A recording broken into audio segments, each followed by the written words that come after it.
রাসূল সাল্লাল্লাহু আলাইহি ওয়াসাল্লামের সুন্নাহ আছে, যেখানে বরকত আছে, যেখানে সুন্নাহ সেখানেই বারাকা। লোক এসে রাসূল সাল্লাল্লাহু আলাইহি ওয়াসাল্লামকে বলল, ইয়া রাসূলুল্লাহ, এক সাহাবী এসে বলল, ইয়া রাসূলুল্লাহ, ইন্না নাআকুলু ওয়া লা নাশবা।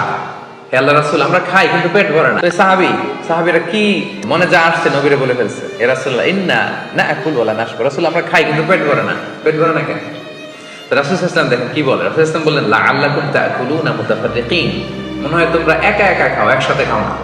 ওই সাহাবী বলেন, হ্যাঁ ইয়া রাসূলুল্লাহ, আমি আসলে একা একা খাই, অন্যদের সাথে বসে মিলেমিশে খাই না। তখন রাসূল সাল্লাল্লাহু আলাইহি ওয়াসাল্লাম খাবারের সুন্নাহ শিখিয়ে দিলেন, দ্য এটিকেটস অফ ইটিং। তিনি বললেন, ইজতামিউ আলা তাআমিকুম। না না না, একা একা খেও না, খাবার নিয়ে একসাথে সবাই বসবা। ওয়াজকুরু ইসমাল্লাহি আলাইহি, খাওয়ার আগে বিসমিল্লাহ বলবা। ফা ইন্নাহু ইউবারাকু ফি, তাহলে তোমাদের খাবারে বরকত ঢুকায় দেওয়া হবে। এবার বুঝছেন সুন্নাহ মানলে কিভাবে বরকত পাওয়া যায়? দেখেন খাওয়ার ক্ষেত্রে আরো রাসূল সাল্লাল্লাহু আলাইহি ওয়াসাল্লাম তিনি বলেছেন, আহাব্বু তাআমি ইলাল্লাহি মা কাসরাত আলাইহিল আইদি। আল্লাহর কাছে সবচেয়ে প্রিয় খাবার ওইটা যেই খাবারে অনেকগুলো হাত পড়ে। এক প্লেট নিয়ে শুধু এক হাত দিয়ে খাচ্ছেন, এটা আল্লাহর কাছে পছন্দ না। একটা খাবার নিয়ে অনেকগুলো মানুষ বসে চারদিক থেকে নিয়ে নিয়ে খাচ্ছে, এই খাবারটা আল্লাহর কাছে বেশি প্রিয়। সুবহানাল্লাহ। তাহলে একা একা খাবেন না, বাসায় যে স্ত্রীকে নিয়ে খাবেন, ছেলে মেয়েদের নিয়ে খাবেন, বাবা মাকে নিয়ে খাবেন, বন্ধুদের একসাথে খাবেন। এবং খেয়াল করে দেখবেন, একা একা খেলে যে টেস্ট পাওয়া যায়, কয়েকজন মিলে খেলে এটা টেস্ট বেড়ে যায়, কয়েক গুণ বাড়ে। দেখবেন, খেয়াল করে দেখবেন, তাহলে বেশি বরকত।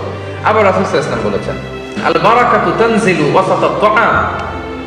খাবারে বরকত নাজিল হয় একেবারে মাঝখানে। এক প্লেট খাবার মাঝখানে বরকতটা আগে নাজিল হয়, সেখান থেকে ছড়ায়। ফাকুলু মিন হাফিয়াতি, তোমরা চারিপাশ থেকে খাও, মাঝখান থেকে নিও না।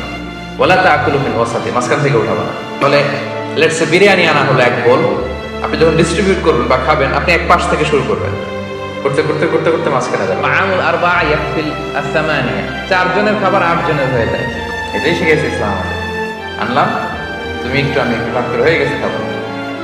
2 জনের খাবার 4 জন শেয়ার করা যায়, রাসূল সাল্লাল্লাহু আলাইহি ওয়াসাল্লাম বলেছেন।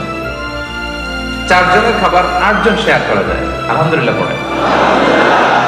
কি সুন্দর এটিকেটস তিনি আমাদেরকে শিখিয়েছেন।